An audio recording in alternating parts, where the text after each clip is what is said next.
all today and welcoming attendees from across the country, coast to coast.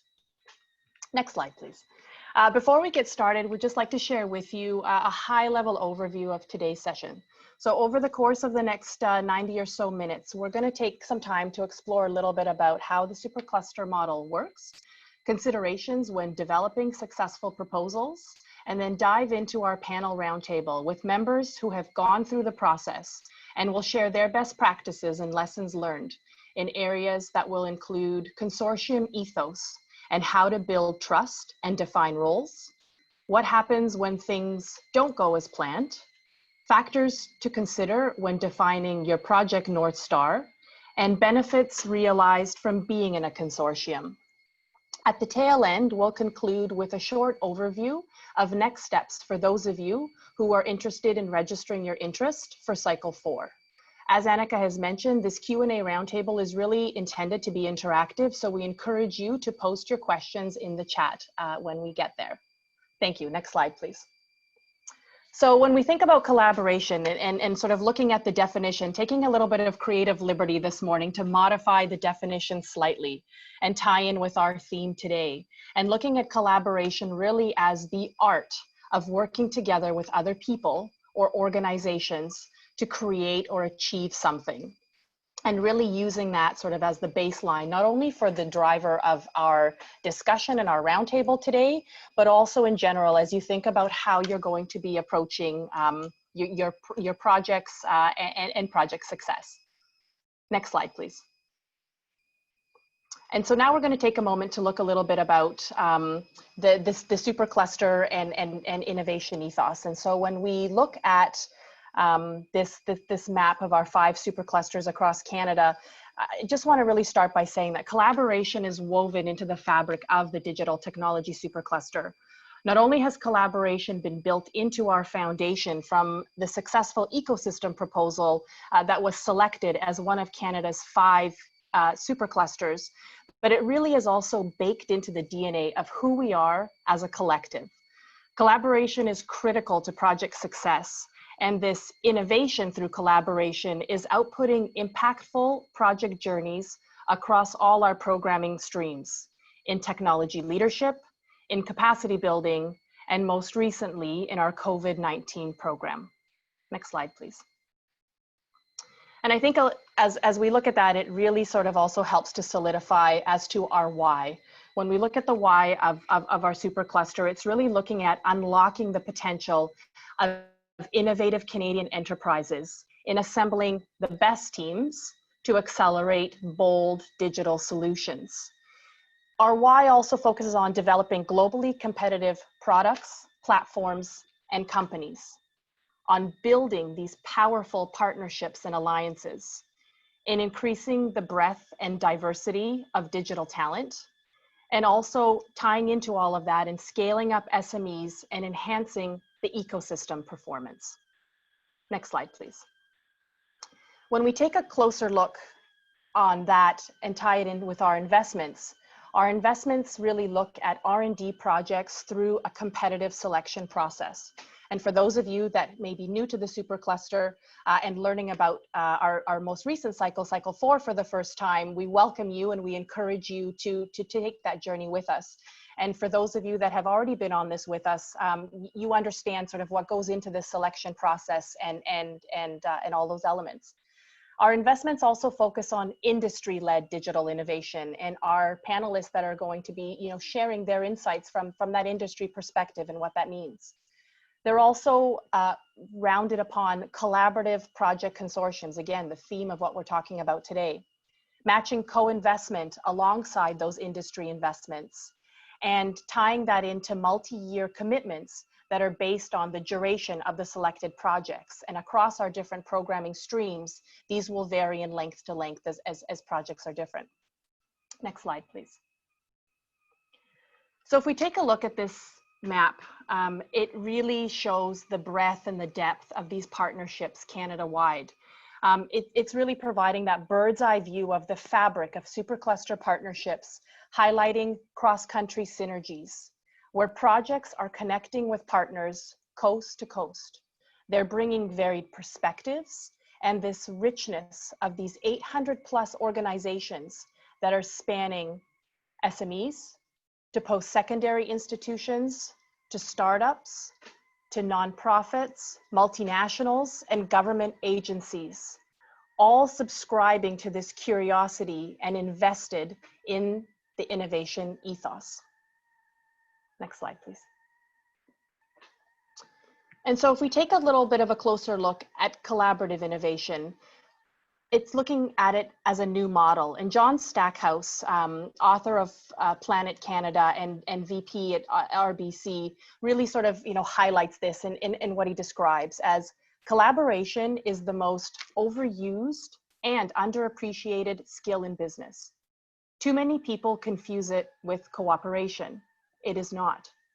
Collaboration is about charting new courses with others and using collective intelligence to build something better. Collaborative innovation sets the framework for projects that address cross-country challenges while creating technology products that can scale across industries and ultimately across the world, where we hope to shine that bright light on Team Canada. And as we dive into the second part of our workshop today with our panelists, there'll definitely be more to unpack on this with them. Next slide, please.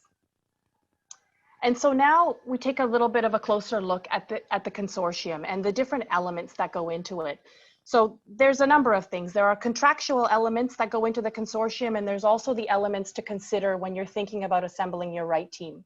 So fundamentally, the consortium all subscribe to entering into a multi-party project agreement, of which our panelists have all been through, and those of you that are on this call that have also have gone through. What the agreement really helps to identify and to bring everybody together on is agreement upon a number of things, one of which includes delivery and financial commitments that everyone works through together. Project outcomes. There's also a very large portion around looking at the relationship, the expectations, and the project obligations that everyone is coming together on. And underpinning all of this is the shared commitment that everyone is subscribing to, not only to the project, but to each other. And that lens that they bring in, not only sort of from those initial sort of formative dialogues that are starting as project concepts are being thought through or expressions of interest are being submitted, but once the project starts to contract and beyond, this shared commitment really is that part of that glue that binds the consortium together. And so when we look at thinking about assembling the right team and what that looks like, and our panel can speak to more detail in terms of some of the things that they've looked for and what's worked for them, there's a number of factors that come into it. One of which is, as we've talked about, industry-led innovation is having that strong technology product lead to anchor that and to drive that. And within the dynamic, there is also strong co-development partners, industry partners that are looking at it from customer and adoption levels, your startups, your SMEs, your technical service providers, your solution integrators, the commercialization sort of research and breadth of knowledge and ideas that's coming out of post-secondary and research partners. Everyone's sort of committed to what this customer, adoption is going to look like, that signals that market acceptance.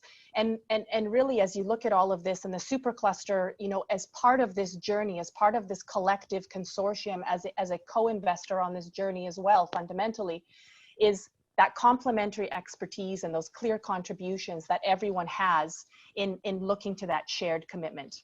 And this model consortium, by bringing all of these pieces together, really then multiplies all of the efforts that alone could not be done as well as a whole. Next slide, please. And I think as we look at this slide and pulling it all together, so in the preceding slide there was sort of setting the stage for consortium considerations, what that would look like from entering into a multi-party agreement, those delivery and financial commitments. There's the relationship integration amongst one another and those opportunities that come with those multiplicative efforts that result from assembling the right team. Here, what we're seeing is that interplay between the actors in this collaborative exercise, where the structure and governance informs that. And for those of you that join into the supercluster projects, there's definitely a lot more that you will dive into around, what that project governance is going to look like specifically for your project, what that structure is going to look like. There are pieces built into it, but as a project consortium, you work through those pieces together. But I think, what's important to stress here in all of this and this interplay between the different actors is that, the project manager also is very much at the heart of this synthesis and is that bridge between the lead and the organizational partners who are coming together to pull this new thing that is being created together. And so one of the factors to consider as you're also, looking at this in your own, organizations and moving forward is to consider the role of an independent third-party project manager, a consortium manager, if you will. Sometimes there can be an innate bias of a PM that comes by way of a lead organization. Naturally, it can happen. And so this person can be extremely beneficial in navigating that lens of consortium voices and sort of ensuring that those equal voices are there.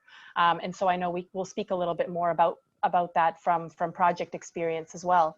And I think also as we look at this overview, what's noteworthy to mention is that, whilst each project is different, and they all are, across all of our streams and across all of our different focus areas and consortium, the importance of having the decision makers at the table and really everyone driving that accountability across the consortium is true for all in successful projects. Next slide, please.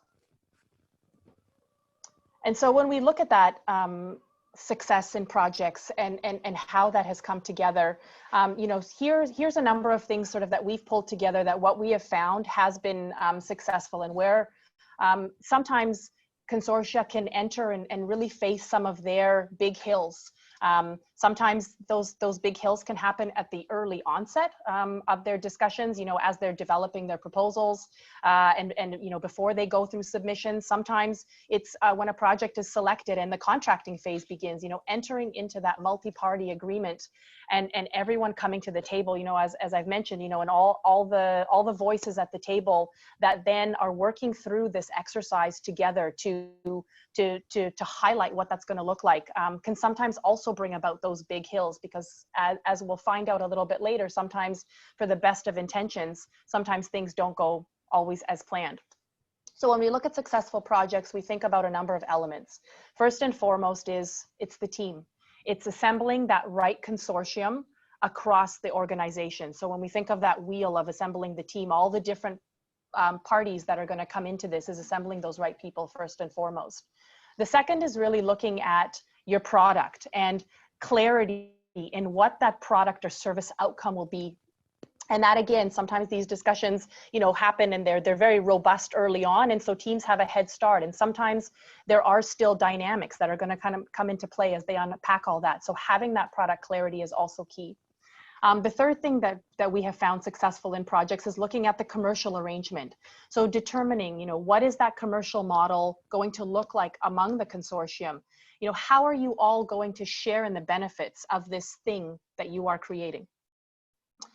And then another layer of that is also looking at your IP and your data strategy. So as a collective, developing that coherent IP and data rationale and ensuring, that everybody is subscribing and an understanding of that.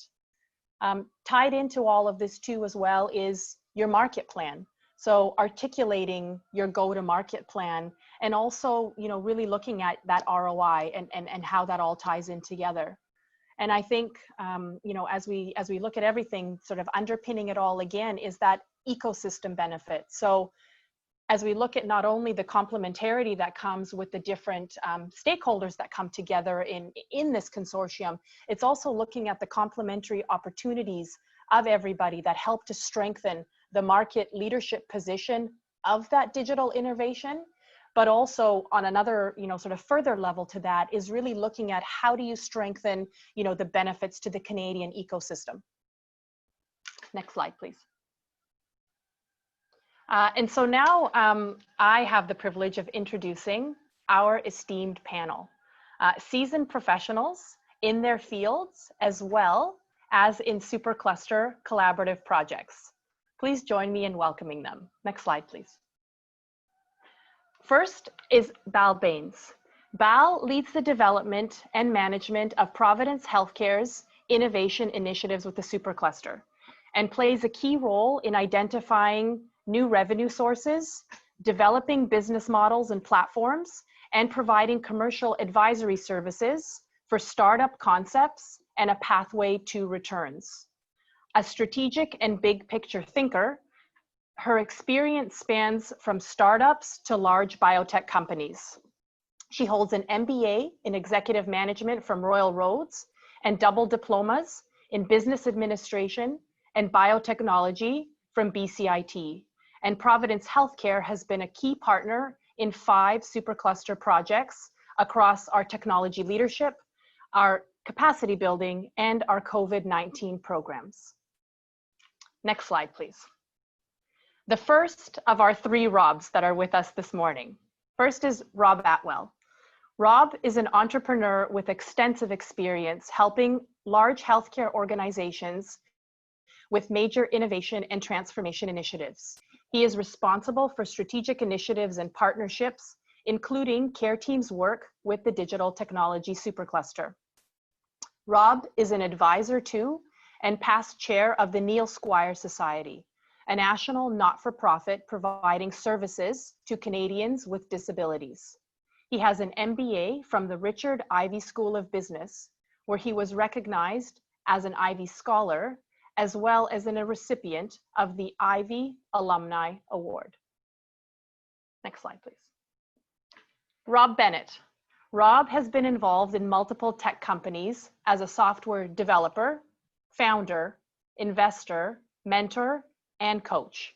He's also participated in various community organizations and boards, always with a keen eye to community and economic development. Having started in the technical track, he quickly learned how it's people that make the difference. And working with VIATEC in different roles for over 15 years, most recently and in his current role, Rob assists entrepreneurs with the development of their startup and early stage companies through a variety of events, programs, and resources, most notably through the W Venture and VIATEC Accelerator programs. Next slide, please. And last but not least, Rob Fraser. Rob is a leader in the implementation of personalized care in Canada. As a co-founder of the Personalized Medicine Initiative, he's been at the forefront of developing a framework and technologies to bring personalized medicine into healthcare practice and involved in leading numerous drug discovery and development projects. Dr. Fraser completed his PhD at the University of Alberta and Harvard Medical School and postdoctoral fellowships at the Hospital for Sick Children in Toronto and IGBMC in Strasbourg, France. He's been involved in the raising of more than $37 million in funding, as well as co-founder of Genexus Healthcare Systems, Personalized Biomarkers, Mesentech, and Novobind. Thrilled to be joining you all on this panel today. And now, shall we get started? As mentioned earlier, we do encourage those of you that are on to post your questions. We'll get started with the group, and as things come up, to please ask as we go. So I think, as we've looked at the sort of this sequel, coming up to all of this, and looking at collaboration, I'd like to pose to you guys all in one word: what does collaboration mean to you? Perhaps, Val, would you like to start us off? Sure. Mine is not your traditional word, but I will say magic. Do you want me to explain it or just? Yes, please. Yeah, no, definitely. Okay. Please. For me, this is where magic in collaboration is where magic happens. Something you couldn't do on your own. You're doing it with people with collective intelligence. You're bringing their expertise and you're raising the bar and really solving bigger issues, much more disruptive. Perfect. My one word for collaboration would be partnership. I think that that it is something that encompasses both the business aspects and the need to really enter this as something we do together. And so I think that partnership really does encompass it as my one word, if you like. I'd say for me, my one word would be learning. Just constantly learning and understanding what the other partners bring to the table, what their organizations are about, their goals are, the initiatives, and so on. And another word that goes with that is openness, in terms of just sort of, you know, being willing to share, have an open exchange of information, and just have them learn about you in order to kind of reduce the friction of collaborating, because there's a lot to do and it has to be done quickly. And so this, you know, learning about the other organizations, but also letting them learn about you and what you really want from something is absolutely critical. My one word would be organic. It is a living, breathing form of relationship, and it changes, and there's good changes, there's great discoveries, but also life happens, and sometimes things go in directions that you don't anticipate. And working through all those sorts of things is really what the collaborative sort of relationship is all about. That's wonderful.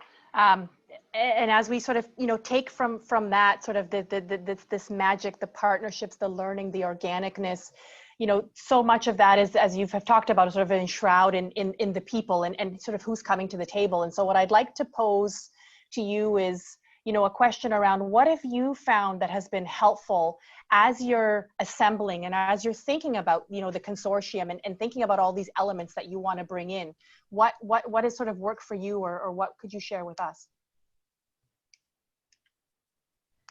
I'd be happy to kick off. Perfect. Thanks, Rob. I mean, I think that's, you know, first of all, in terms of bringing this together, I think that having a really big idea and something that's meaningful, that needs to be solved, that's ambitious but doable, and having people that are aligned with that vision, and are that sort of people that, you know, viscerally want to solve that issue or get involved with it, I think is absolutely critical. And so that sort of alignment, you know, is sort of, you know, starting point. But then having different kinds of organizations involved in that partnership that can bring something, help you to build something bigger than anything you could build on your own, right? A problem you could never solve as your single company or entity, I think it's just absolutely critical. So I'll pass it from there.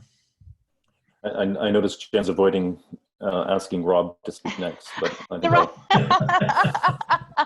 think I'll jump in here anyway. Yeah, I agree with that entirely, and I think that you know, as you want to build a team that's sort of like-minded and thinking big. You don't want to go into a supercluster with a, you know, a additive or an increase or a plus one. It's got to be synergy. So you're looking to bring those teams together that will actually be exponential in growth and really go beyond, as Rob mentioned, you know, beyond just what you could do alone to make it go much further, and not just for 2 or 3, but make that an exponential growth. We really took into a lot of consideration who we needed to do that. So assembling the right team is obviously clearly important, and making sure that the roles as you go forward are well defined. And it's a process too. You know, it's not just a, hey, this is what we're going to do. It's a conversation. You need to be touching base on a regular basis. You have to go into it a little bit open-minded, because where you're starting from might not be where you end up. And so I think that's some of the organicness that Rob mentioned as well. So yeah, I think those are really important as you're putting together the right team. I'll jump in too. So for us, aligned values are really important, because things do get tough. And if you're already having the friction at the onset, when things sort of go sideways, and they will, because we've never really done these before, you want to have sort of that sort of common values where you're working together. The other thing that was also critical learning for us is really define the problem statement. Like, what is this gap that nobody else is doing? And then who should be at the table? And I would recommend keeping the consortium small at the onset and only bring in people when you need them, when there's a gap. Because what happens is the scope gets so big, it's unmanageable, and it's very hard to really get moving in the momentum. Some traits are like resilience. You need resilience, transparency, recognition of what everybody's bringing to the table, so that it is not something that, you know, like we're in a unique position that we're a customer, but we're also helping in the design, and we're also investing a significant amount of capital into these projects. So it is critical to have those conversations up front.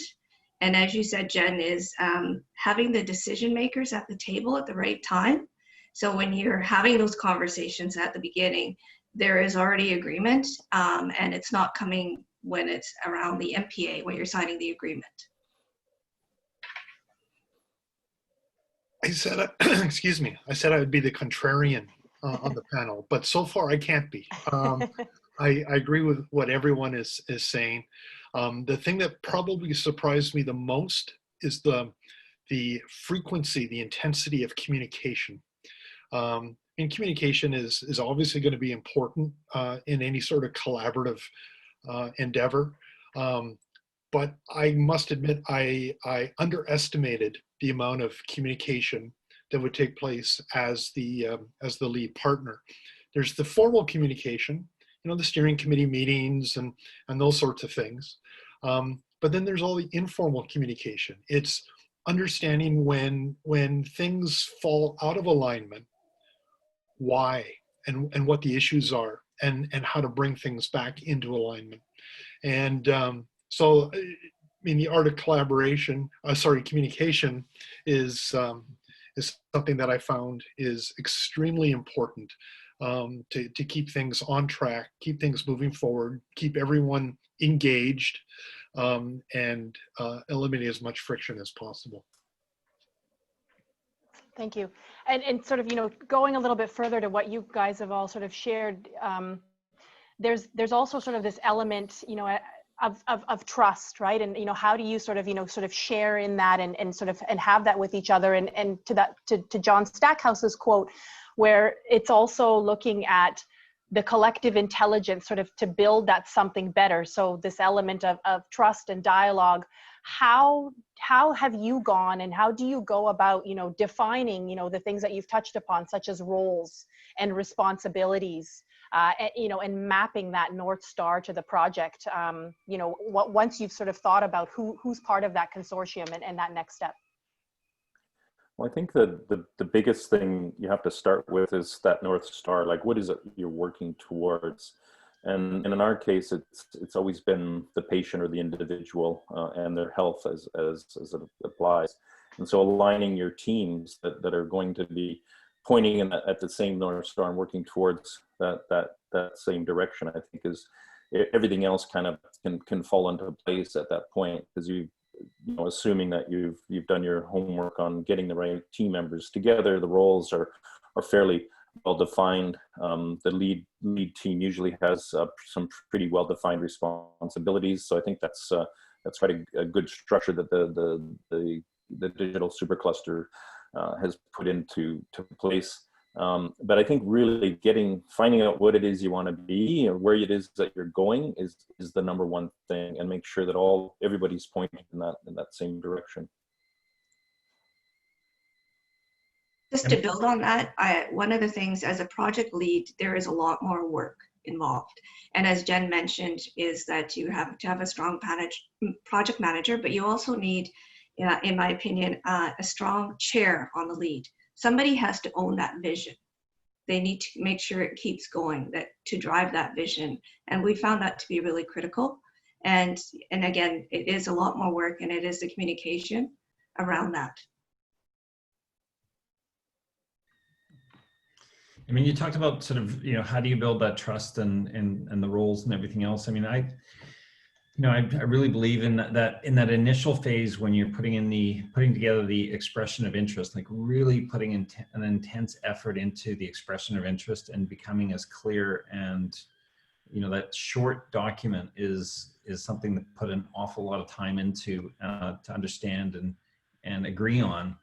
And then, you know, in terms of the relationship between the consortiums, the consortium members, I really think that it's important to just address all the issues that worry you early, you know, and just sort of like figuring things out, figuring out the issues that you're not sure about or that worry you and so on, because those issues don't ever go away. And so like just asking hard questions and just being candid and frank about things early on, and dealing with conflict or potential conflicts, I think is necessary. And so, I mean, we're in a partnership with a company that looks a lot like us, Thrive Health, which is a fantastic company that does a lot of the same things we do. But we decided to work together, but part of that involved, you know, the CEOs getting together and just agreeing on, you know, how we would work together and how we saw our roles and where we saw a conflict. And so it's a bit of an unusual one, but I think that even if you're not in a conflict, just addressing things early and roughing it out, if you will, you know, and putting together, you know, and then that combined with a very strong EOI or expression of interest, I think gets you on the right footing. We might have been lucky. It'd be interesting to learn from the other consortiums if this was similar for them too. All of our partners had worked with each other previously. Some of the relationships had gone back a dozen years. So we started from a position of trust. We had actually decided to try to achieve some funding from the federal government for a women's entrepreneurship program, noting that there's still a significant lack of women that we see in the tech industry in our communities being the University of Victoria, Greater Victoria, and in the interior. And so that program wasn't funded, but when the capacity building program was announced at the Supercluster, we decided that we would see if the Supercluster was interested. So the Supercluster is actually the newest relationship we have in the consortium. So we already had that trust established, and so it was relatively easy, given a shared vision, to build off that foundation. And in fact, we have collaborated with UVic and with Accelerate Okanagan multiple times on multiple projects in the past. And so it was nice to be able to have the confidence that we did have that shared vision from multiple conversations ahead of time, and then build what the project would look like in a shared way as part of that expression of interest. Wonderful. I think we had a bit of a blend. So we had some that we'd been working with for some time. And when we got to the COVID project, it was, as everybody I'm sure experienced the same thing, it was very hard to build new relationships because you were, you know, stuck in this, well, your home mostly. And there was this huge urgency to do something about this amazing challenge. So this is where we really benefited from the supercluster's ability to really understand, you know, who's out there, where compatibility lies, and to put maybe two teams that would never have got together to create, as Bab would say, some magic. And so we really benefited from a little bit of matchmaking that the Digital Supercluster was able to do, and it's been wonderful so far. So I think that the Supercluster itself has learned a lot about what works and what doesn't, and through the number of projects that have run through. So I think they're a good, reliable source to listen to as you start to build those teams as well. For our pilot project, we most of the relationships were new.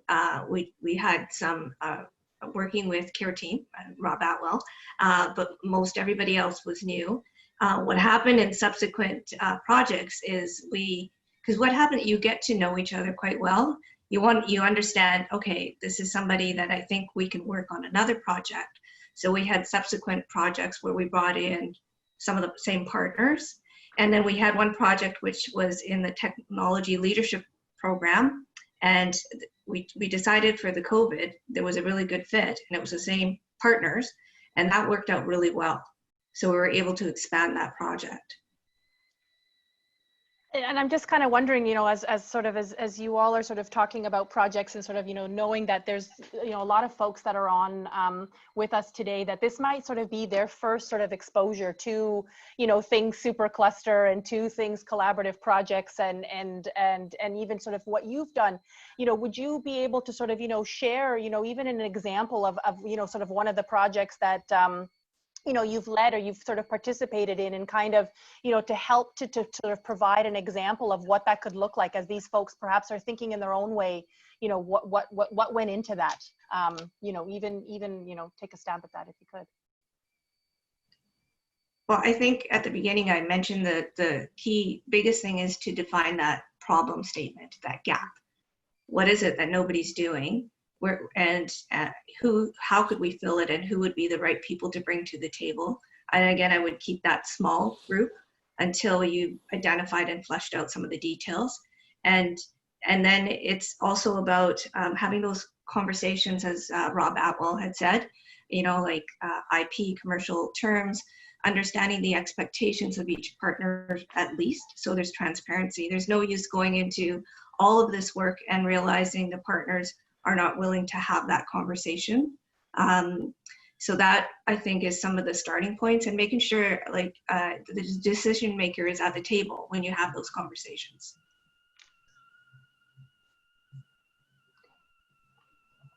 When we got the Health Data Wallet project going, it was something we've been working on together with the team at the University of British Columbia Blockchain at UBC, led by Vicky Lemieux, and we're having great success, but we really needed to power it up. And I was having a fun conversation at a party once in Toronto, and came across these gentlemen and a young lady that had started this company called Stone Paper. And really over a few drinks, we became pretty good friends and started talking about this project, and we talked about our capabilities. And then the next thing we knew, wow, this could really work out. So we continued the conversation and then expanded into something more. We got in another very large partner, and they were very excited. And so we marched towards the MPA. So we were successful in the competition, and we marched towards the MPA, and the big partner pulled out 1 week before, based on some IP discussion. They just could not get the sort of clarity that they needed as a big, large corporation. They have huge and very fixed criteria and how they can partner, and that's something to keep in mind when you do start to work with some of these large organizations. They don't have the flexibility that smaller organizations do. And so we were left sort of scrambling, and we did manage to get the project moving. We did shift around our budgets and so on. We invested more into the project, and I think so far it's been fantastic. And one thing that is challenging with small organizations is depth. And so you do lack a little bit of that redundancy if someone gets ill or someone gets sick, or if there's a COVID pandemic, and how well you can manage through a situation like that. Just some of the things to keep in mind. I mean, I think, you know, as Bal was saying, I think that it, you know, really helps to work with people that you know, either through the supercluster project or process, or otherwise. You know, if you've worked in the past, we have a supercluster project which involves 4 Ontario-based companies and we're a client of one of them, and then 3 of the companies were already working together on another initiative. And so, you know, the 5 companies came together, and we're working on a project called TrustSphere, which is amazing.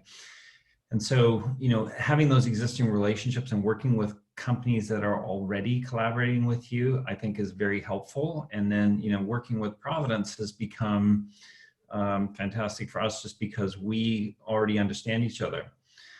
In one of our projects, we signed a collaboration agreement with a clinical site, and went through and did an expression of interest and worked through the whole process and brought a lot of people to the table. And we're not successful in terms of our, you know, when we put in our full project proposal. And so that was a lot of effort and work that went through it. But what happened was we learned what we needed to do to change it. And that project became TrustSphere. We understood that we're biting off too much and didn't have a specific value proposition, or enough of a specific value proposition. And so that came, you know, I think that in the collaboration, I think that something to remember and to understand is that the supercluster itself, and the PMs there are partners in this process as well. And so they can help you to refine, they can help you to connect, and so on. So we've involved a number of people at the supercluster who've connected us across industries, who've given us advice, who've provided us with insights and so on, and helped us to make projects that were successful first go around, but in particular the one that we presented twice, much better. And so, you know, I would look at the supercluster as not something you're applying to, but something you're joining, where the supercluster process is part of your, or developing a great project, and you should look at them as partners as opposed to having a sort of a, we're applying to something you're going to approve or not. It's not that at all. I think that's a journey as well. Yeah, I'd like to just add on to what you were saying, Rob A. The master program agreement. I mean, first thing most people do when they say, okay, we're going to send the agreement to you, is roll their eyes. Here we go into legal agreements. Let's get the lawyers involved. I got to say though, that the experience that the supercluster had up to this point in time, and guided by Jenn, really helped structure the project in an appropriate way. So we had a shared vision. There was no argument about that. More diversity is required in the tech industry. And so how exactly we were going to do that, and then thinking about things like IP and how we're going to handle data, was a level of which we never had discussed. So it forced a number of conversations amongst the partners before we got into the project. And we had one partner who did pull out. We were working with Communitech in Ontario. They had a women's program called Fierce Founders that had been running for 2 years. We definitely wanted to incorporate their insight and advice. But through the contracting process, we determined it wasn't really appropriate for them to be a full partner, though they were certainly advisors to the program. So I appreciated the fact that we had those discussions as part of assembling the project in a legal framework, because I think there would have just been more roadblocks or obstacles that the project would have had to dealt with once the paper was signed. Yeah. Yeah, I would say intellectual property is probably the one that raises most eyebrows and creates the greatest amount of discussion. As I said, it challenged one of our potential partners to the point that they couldn't take part, similar to Rob's. And even other, consortium, when you're in it, IP can start to rear its head because you're starting to get into some exciting areas, and you have this.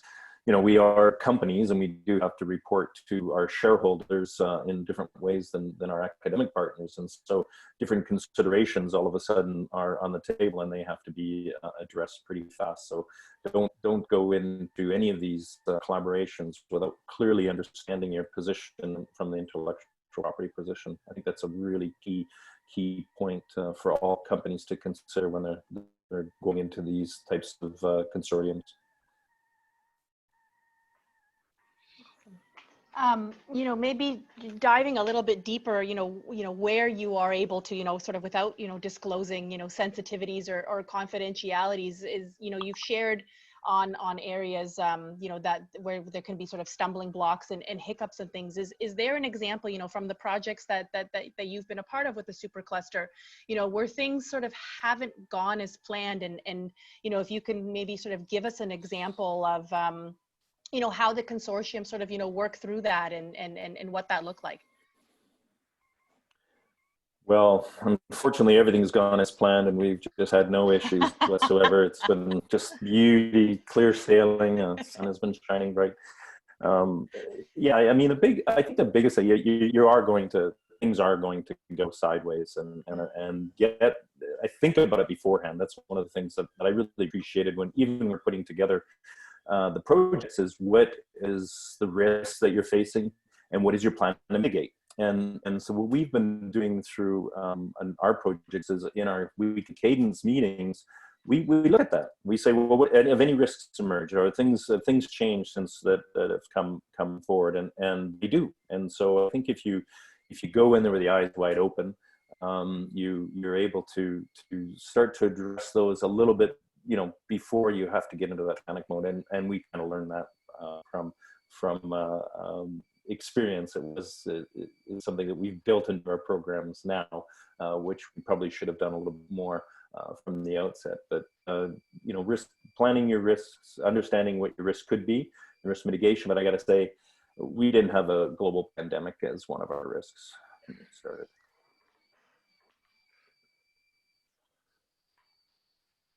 Our project went off the rails 3 months in. We were 3 months behind.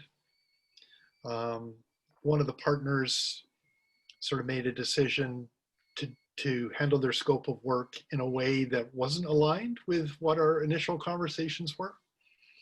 And so this was a point where there had to be some serious communication amongst the decision makers. So we called a meeting of the organizational partners. Luckily, we were able to do this face-to-face in February, and talk through it. And it wasn't from a perspective of blame. It was from a perspective of, how do we get the project back on track? And there was a reassignment of responsibilities that took place that, thank goodness it did, because it meant that the curriculum we were trying to build got built and delivered in a really professional way. But there was definitely a serious moment in the project where it could have gone very badly. But all the partners, including the one that was having difficulty, there was mutual respect around the table, and we worked through it. And but it took that communication to make sure it happened. We've had projects slow down because of, the pandemic and other things. And so the concern is to keep things going. So what we did as a consortium was look at, okay, what needs to pause, what can still keep going, and what strategies can we put in to catch up, to mitigate delay in the project itself over the long term. And I do want to emphasize again that our learnings is also not just with that project, but every project is just how the project lead somebody has to own the vision, has to drive it and make sure we're moving forward. And we are actually developing the solution that the customer wants. And so that was a lot of learning. And I do want to also emphasize, Supercluster has been really great support for us in terms of some of the issues that arise, or how to navigate them, or just a sounding board. So I wouldn't hesitate calling them. Bill, Evgeny, Nadia, all of them have just been amazing. So. Awesome. Thank you. I guess sort of as, as we're looking at things here, and I've been looking a bit in the chat. I know, thank you, Elaine, for helping to address some of the questions, specifically that are coming in as they're relating to, ideation sessions, things coming up. One of the things that has been mentioned here, and perhaps you might be able to talk through sort of from your experiences around, as people come to the table, they're coming with different things, and some of which, is costs and financial elements, do come in sort of into the project mix. If for those of you, that have sort of been working with smaller, organizations, that are leaner and maybe sort of, have come into the table, sort of differently, how have those explorations sort of happened in terms of, having that input or having those conversations? Is there an example maybe from some of the consortium that you've built where you got creative in terms of what that dialogue looked like, to bring that partner on? Yeah, I can speak to it a little bit. I won't speak to specific examples, but we have a project that's an amazing project where a very small partner that's critical to one of the sort of values that the project can deliver, and so they are a member of our consortium without being, and they're critical to our project without being a reimbursable entity. So they haven't officially joined, they're and so on. So what we've done is had some of the consortium members pay some of the costs related to their involvement, and so and have subcontracted certain elements of this to them. So there are ways of doing things. But I mean, when it comes to the money side of this, the one thing I would say to everybody that's considering becoming part of the supercluster is it's not worth it for the reimbursement. This is, you have to go after this for a bigger sort of vision of solving a problem and creating a commercial solution. Obviously, the reimbursement is a huge enabler, and we're extremely grateful to that. But this isn't an easy money proposition. It's not something that is, it's not worth it for the reimbursement on its own. So I would strongly urge, and just the time and attention and the amount of effort that your organization has to put into it, this has to be something that's meaningful, that's on path for your product, commercial, intellectual property strategy, and so on, and for the kinds of partnerships that you want. So, anyway, I think that's a critical thing.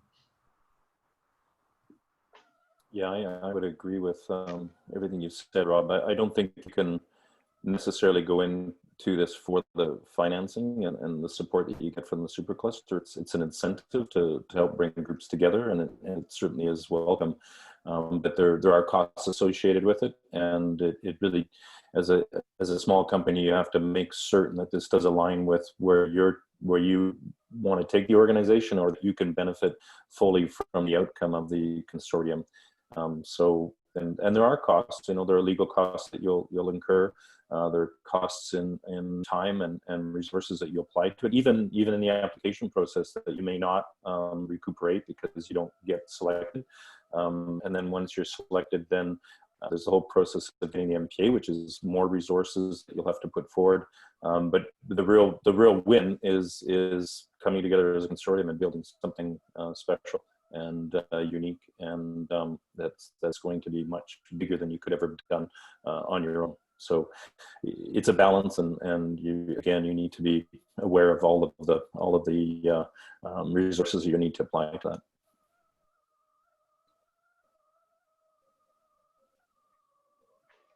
Awesome. Thank you so much. And I think, if we can sort of take another piece of sort of what you've sort of said in terms of, sort of the benefits and in terms of participation in this vision, I'm wondering if you all would be able to, share with us, what have been some benefits, in terms of being part of this consortium, whether that's on a personal level or on an organizational level, that you could share with all of us today.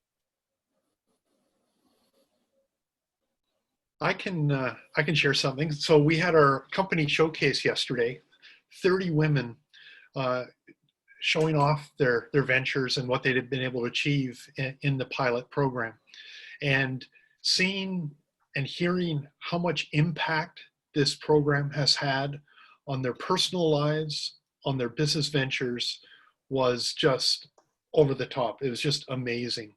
And to understand that we've made a difference in those individuals was very rewarding, but also understanding that we've unlocked some of the things to understanding how to best support women entrepreneurs on their journey, and we can apply that in future programming is phenomenal. So the outcome, the impact that this program has had is personally rewarding, and I think will pay dividends down the future. Yeah, I think there are a lot of personal rewards. One of the things that was a little bit unexpected, I would say, from our perspective, is the sharing of best practices across organizations, and this really applied when we were working with the large multinationals and sort of getting better at project management, getting better at checkpoints and planning, etc. Which they really were very instructive, and we learned a lot from them and working with them, and we're very grateful to have taken part in that. Also, like, and a little bit to Rob's point, of the diversity of ideas and the diversity of, just thinking, hearing how other people think, and sharing the way you think, and the cultures of coming together is something really unexpected, because as a consortium, you think it's all going to be just this vanilla, whatever, one form, but it's not. You have very different cultures of the big SMEs or the big, multinationals, and the little SMEs, very different cultures. Some are very fixed and structured, others are more flexible and nimble, and learning from them, both sides, I think are really great lessons to take away from these consortiums. So I would say the relationships for sure, because those are critical, and the relationships that are built, you also get better visibility into other potential market opportunities. And what we try to do is sort of leverage. So our first pilot, we actually, for the second cycle, leveraged some of the technology that was developed in the first cycle. So that's really important. And then to Rob B's point about those personal, when you hear about the impact stories of how the solution is making a difference to patients and providers, and in a meaningful way, that makes all the hard work worthwhile. Yeah, I totally agree with that. I mean, I think there are so many different benefits. I mean, obviously, our company is involved with a number of projects, so we've really seen a huge amount of benefit from this. So, I mean, I think that the having a window into other companies and seeing what they do and what their ambitions are and everything else, and learning particularly from companies that are further up the road in terms of their sort of scaling and so on, I think is incredibly good. And just seeing the excellence and that you get from other companies and what they're doing, what their visions are, and so on is amazing.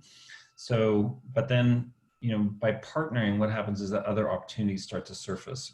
And so other commercial opportunities outside and partnerships outside the supercluster process start to come in. And so to me, learning about all of the other companies and making connections with people. So not just through the projects that we're actually doing or that we've submitted, but just in the discussion with all the different kinds of companies that are around us has helped us to become much more part of an ecosystem. And I think that that's what this whole sort of clustering or consortium process is about. But we've managed to do that across the country, and so we've spoken to other groups in Ontario, and we've worked with groups in Montreal, and so seeing that sort of from having a pan-Canadian vision of that, and having companies want to work with us from outside of BC because this is a national program, it's not a BC program, it just happens to be based in BC, I think has been incredibly valuable. So tons of benefit just from those relationships and understanding what's needed, and then also just learning how difficult it is to make change with certain areas, and figuring out the art of the possible together, I think is amazing. So I just want to add one more benefit, if I may.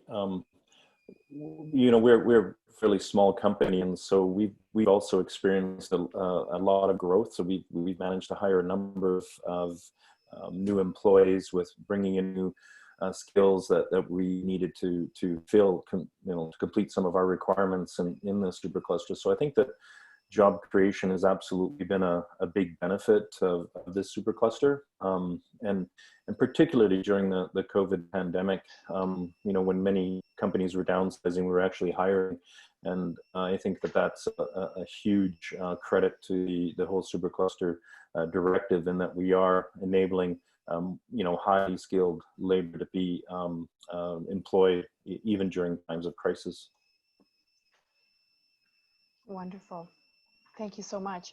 I'm wondering if we can, take a couple more moments to unpack a little bit of, sort of what you said, and starting a little bit with what Bal said around sort of that there really sort of, needs to be that driver in the project, whether there are delays and other pieces. And sometimes there is that toggle between the I, as a lead organization, or as the partner, and the we of the project. And how do you go about doing that sort of without the bias, that can happen as a lead org, and the need for independent project management? Can you speak to examples from your projects where that happens, or has been, a happenstance? Maybe I'll start with you, Bal.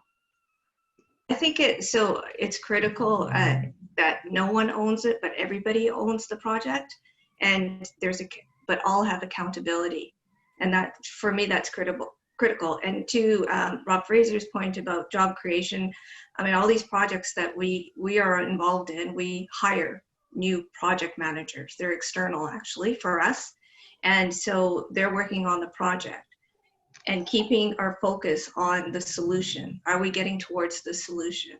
So accountability and everybody showing up is critical. And if they're not showing up, I would address it right away. So it is, sometimes I have to do this, but it is about the we, and why are we together? So if you stay on that vision or that goal, it helps everybody move towards the same sort of goal.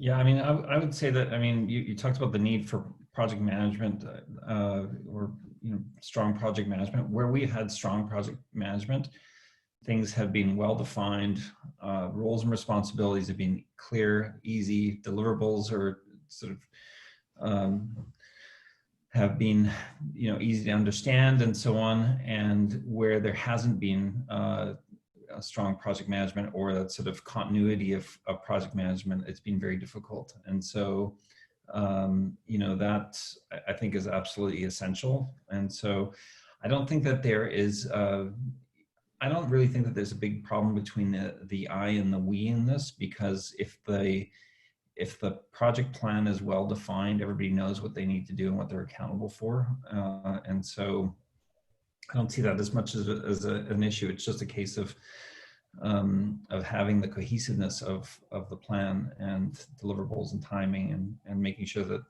that sort of North Star is met, as opposed to a bunch of actions going on and meetings happen in a rote kind of form. So having a strategic vision, I just learned something from Rob Fraser today about, checking in on the risks and what's changed and so on. I want to take that back to some of my projects now, but anyway, there you go. Most of our partners, well, not most, but many of our partners are industry based, and industry by almost by definition, there's a big I component, and we're, as I mentioned earlier, we have accountability to our shareholders and investors, and so there's this toing and froing, and so there's always going to be that component within the consortiums, and I think the best way to address that is to be transparent and really make sure that those issues are raised amongst the team members, so that they can be addressed. If they're not, then they can just fester and become a real problem later on. So I think that open dialogue about the I side will make the we side go much smoother. And I agree 100% with the good planning and good project management is key to keep everybody aligned and make sure that the roles and responsibilities are clearly defined and are meeting the timelines as close to plan as possible. as a capacity building project, we're a little different. So they're all, the primary partners are all not-for-profits. So they're all community-based organizations. So they tend to think in a we fashion. That said, there are different we's. And one of the things that came out through the project is that a venture that's trying to find its footing at the University of Victoria is different than a venture that already has some revenue and is looking to grow. And so, so one of the things we learned through the project was how to address the different needs of the different we's. But yeah, I mean, the whole art of collaboration is really about the we. Well said. And so if we take, you know, that and sort of the newness of this, when we think about so many folks that are on this for the first time, and this might be, you know, their first foray into thinking about this we and into this collaboration, what would be your best advice for those that are entering into this for the first time? I mean, you've shared so many nuggets, but if you sort of think about, you know, pieces of it, first time collab, what's your best advice? And maybe Rob B, I'll start with you from, you know, even from a capacity building side, you know, as you sort of joined things and were exposed in this pilot to so many things, what would you start with? So this is a good first step, learning more about what other consortiums have done, but you really need to invest a little more time to learn more about a project that maybe is similar to the project that you're thinking of, and learn more about what that journey has been like. And you know, maybe we're not as prepared to talk about some of the bad and the ugly in this call, but you got to find that out. And because it really is about understanding what risks may lay ahead and what are ways of mitigating for those risks, knowing that there'll be something like a pandemic that you miss along the way. But I think really understanding the journeys of others that have gone before can really help in terms of setting the stage for a successful project. I think if you have a gap or something you see that nobody else has addressed, then comes the research, like who else is working in this space? What's the market look like? Because these supercluster projects are commercial based, at least the technology leadership ones, not the capacity building one. So it's really critical to go in there with sort of this is what the criteria are. And I would recommend doing all the workshops that are upcoming to talk about the cycle 4 in terms of the budget, what the program's about, IP, all those discussions. So you're going in with a level of awareness, and I would talk to consortium members and maybe learn more. I agree with Rob Bennett that essentially if you've got something that's similar, they could share their learnings and their lessons. Yeah, I mean, my advice would be to speak to a lot of people and just have as many conversations as you can. I think that most of the people that are, particularly companies that are being project leads, will take a call, jump on Zoom and so on. And, you know, the in-person sessions were particularly rich pre-pandemic, just in terms of exchanging ideas and so on. So you need to find a way to bridge that. So being part of this, I think, is fantastic. But, you know, getting involved and making people aware of you and what you want to accomplish and what you want to, you know, what you bring and what you want to bring, or what you want to advance and what kind of a problem you want to solve, I think is critical. I would also say, you know, I would make sure that the team at the supercluster knows about you and what you want to do. And so, because they are super connectors of a different kind of level, just because they know what other companies are doing, what kind of projects have been proposed, what's going to come back in for a second round, and so on.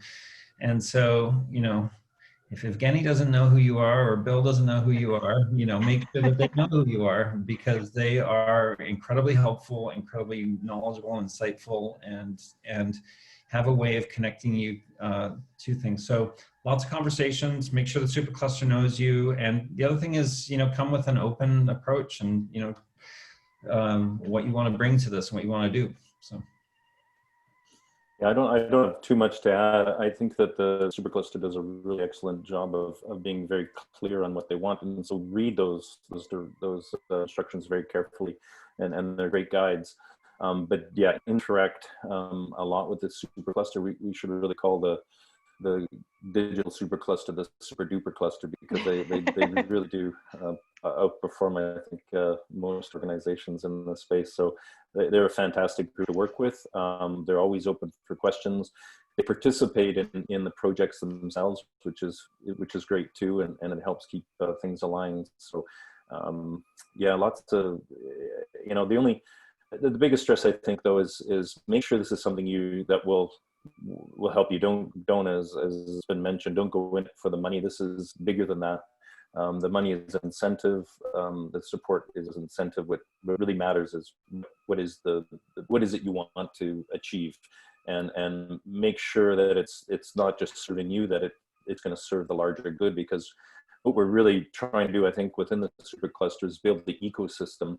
And we're starting to see that. Like, we're starting to see this huge technology ecosystem come out of British Columbia. I mean, Slack just got purchased by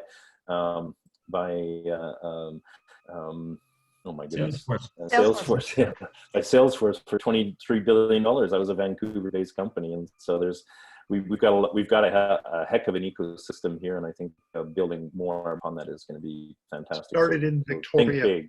Think big. Yeah, some other names. Karima should know you. Nadia should know you. Karen should know you. Tanya should know you. No, I love that, guys. Thank you. The supercluster, super connectors. I think we might just have a rebrand that might come into play here. And I know for those of you that are new to us and newly joining us, the supercluster website, you know, has a wealth of information on it, not only sort of from the different, you know, projects that are listed. You can go to all the different pages and really kind of get a deeper dive in terms of, you know, who's in sort of what project and what the focus is, as well as for those as part of our membership side, you have access, you know, through the membership portal to meet and to interact with one another and get to kind of know who everybody is. And so that's a great way as well to kind of expand on some of the things that you've heard today. There's a question that's come in from one of our audience members that I wanted to pose before we go through a few more. Is, you know, what mechanisms have you found most effective identifying potentially debilitating collaboration blockers? Cue the scary music. Well, I keep coming back to this, but I think the intellectual property is one of the things that you really need to discuss early on, and be very clear the direction you want to take it in. So that can be the most debilitating, and that tends to be where most of the energy is spent when we're putting together the MPAs. So I would say that would be number one for me. Yeah, I mean, for me, I would say that if it takes a little longer to uncover, but I think it's a lack of shared values would be probably the biggest one, and so that takes a little bit longer to perhaps to figure out. But I think that the sooner you can tickle it out and understand that, you know, that you have the same kind of you know, shared values, I think is good. I think that the other one that we've seen is a lack of openness and transparency, and so that's often where, you know, we've seen it with large, you know, where a couple of medium to large size companies, for example, are in the same project that have too much overlap is a problem. You know, I think that having direct competitors is a difficult thing to do. We've done it successfully, and this led to further collaboration. But I think that that has to come with openness. And so if you don't have openness and you don't have shared objectives and values, you're not going to get there. I would wholeheartedly agree with that, because shared values when things get rough, but also is that recognition of what everybody brings to the table, and recognition and respect, so that when those commercial terms and IP, you need to have those conversations up front. because they can break your whole agreement. And you've invested so much time, so it's critical, and having the decision makers at the table when you have those conversations.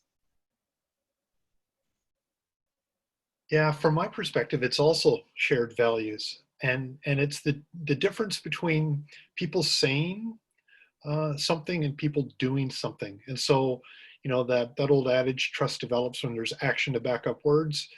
It's getting to that point in the project as quickly as you can, where people have to act based on that shared understanding and those shared values. And so I think a lot of it is just good project management methodology, making sure there are regular check-ins, making sure there are milestones, making sure that the difficult conversations are had when people aren't meeting those milestones. But it really does come back to shared values. Awesome, thank you.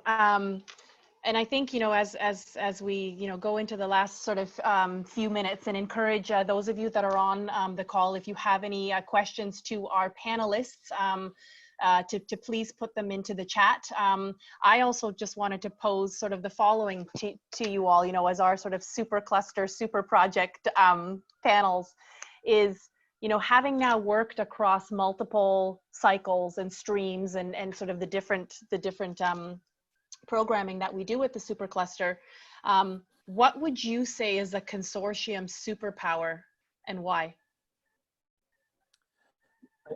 Well, I think we touched on this a little bit earlier, but I think that the ability to connect diverse ideas and with common needs is one of the things that the supercluster is really adept at. The alignment of purpose, you know, along those lines, and supporting industry. I've been super impressed by, you know, often with government-led, and there's, you know, some governments aren't industry friendly. This is the most industry friendly group I've worked with, and really pleased to be working with. But having said that, they've done a great job of blending the industry with academia, and sort of bringing fresh new ideas and helping us train, you know, highly capable individuals to take over in the future has been fantastic. And I think they give us, they've been given a lot of structure to the whole way that we innovate. And you know, often we think of innovation as just something that lands. It's not. It's something you have to plan, you have to work, you need that structure. And so I think the super duper cluster has been really good about doing that as well. Awesome. Just add a couple more points, because I think we did touch on it, is the superpower, I think. So the supercluster has given us an opportunity, so say in healthcare, to work with industry, but multiple partners, to actually make some meaningful change. And if we have those aligned values, we have that shared vision, and we have the solution that we're trying to do, which we couldn't have done on our own, which you can't buy off the shelf, and it's actually taking it to another level. I would say that is just, that's why I say magic. It's like, it is magical when you see it all come together. And the key is like accountability, everybody showing up. No one entity owns it, but we all own it, because we're trying to get this thing done. And there's no, you know, we're all in it for some sort of, not all of us, but so revenue generation is important to us, but it's, for us, it's profit is for purpose, because we're trying to invest in more solutions to improve care. I mean, to me, I think that the superpower is, you know, taking organizations which are naturally inward looking, or look just to their markets or their channels and their existing ecosystem, and sort of opening yourselves up to sort of learn from other organizations, and not necessarily have a clear view as to what will happen. I mean, you know, we brought a partner in for a specific purpose in one case, and you know, they had a technical structure which was a way to handle our data that none of us had foreseen, and you know, brought something new that that is now something that we're looking to perhaps reuse in other projects as well.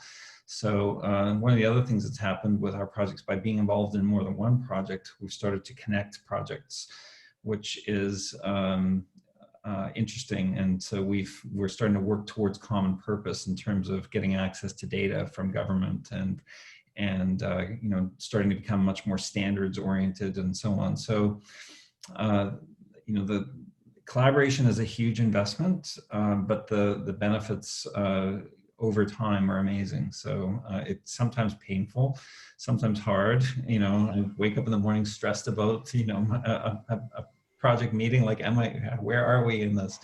But it's worth it for the long-term or medium-term benefits, and hopefully long-term benefits in terms of commercialization. I noticed in the chat when we started, we talked about the one word being magic, partnership, learning, openness, organic. Someone said sharing. And I really think that's the supercluster superpower. It ensures that sharing takes place. So it starts with forming the consortiums, but all the best practices. I can't tell you how much Jenn supported us in the beginning through the master program agreement process, really understanding the sharing that needed to take place amongst the partners. And then since the project started, again, ensuring that sharing is taking place. So for me, it's sort of the formula for sharing, which helps make sure, regardless of the I's and the we's, that sharing is done to everyone's benefit. Just to add to Rob A's point about the interoperability across projects, I think we're seeing a lot of that now. So the supercluster is actually starting to cluster in super extravagant ways, looking for their. So I think that's a huge thing as we start to not just build, you know, projects, but the projects are starting to interface and really starting to build on that whole ecosystem, which I think is our larger vision overall.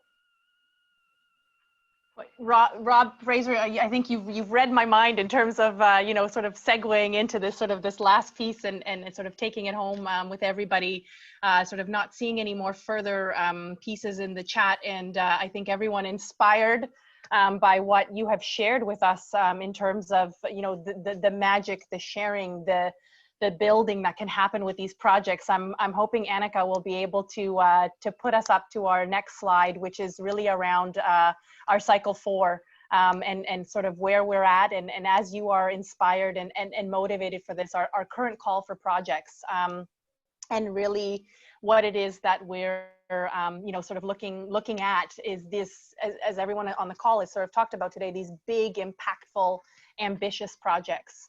The current call is on health, climate change, environment, and digital transformation, and is looking at a continuous intake.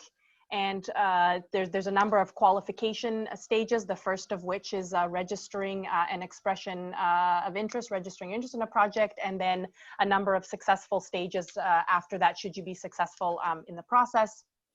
There's up to a $30 million co-investment that is available in this current call, and really encourage those of you who would like to learn more about it to go to our website for the eligibility and submission details. We have the link posted here.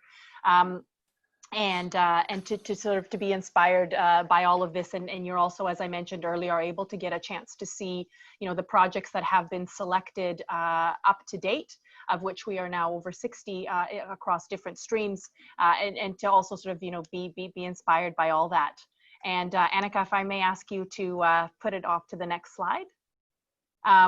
I just really wanted to thank all of you for joining us today. As we've heard throughout this session, you know, it's about the people. You know, everyone has shared that on multiple levels, and really sort of is in the fabric of what beauty and what magic can come out of that with people around the table. I think we've also, another thing that we've learned is that there really is no cookie cutter approach. We've had 4 panelists that, have also shared, very different pieces of experiences, that they've had, leading and being part of projects across different streams and cycles. And that's really something as you think about, your move into wanting to come into these project cycles, is that there really is no cookie cutter approach, and it really is going to be sort of unique and tailored to your project. And there's also a piece around what we talked about, community. So this community and connection, really equals purpose. And I think if anything, it's really sort of, galvanizing and empowering us to think bigger and bolder, as organizations. But I think, as the 3 Robs and Bal have also shared, today, is about this ecosystem, and what it is that we as a collective, as this Pan-Canadian collective, are really trying to achieve. I think, and continually cultivating, if you want to go far, to go together. And so that has really been highlighted today. And so as we conclude, on behalf of the Supercluster team, I'd like to extend a huge thank you to our panelists for sharing your time, for sharing your insights, for sharing, the good and the not so good that can happen in this really collaborative, collective exercise, that unfolds. And to all of you for taking time out of your day to join us to attend. And now I'd like to pass it back to Annika. Thank you so much, Jen. And again, thank you to our panelists for taking the time to join us and speak to their experiences today, and all of you for attending.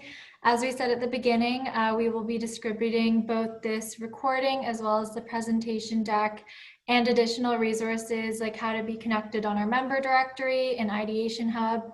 And all those resources will be shared with you by end of day today. So we also have 2 upcoming Cycle 4 workshops. So we have on December 14th, an IP workshop, and on December 16th, a budget workshop, which are both really valuable resources, and we hope that you will be able to join us for those. So thank you all so much for joining us, and hope you have a great rest of your day. Thanks, everyone. Bye. Thank you.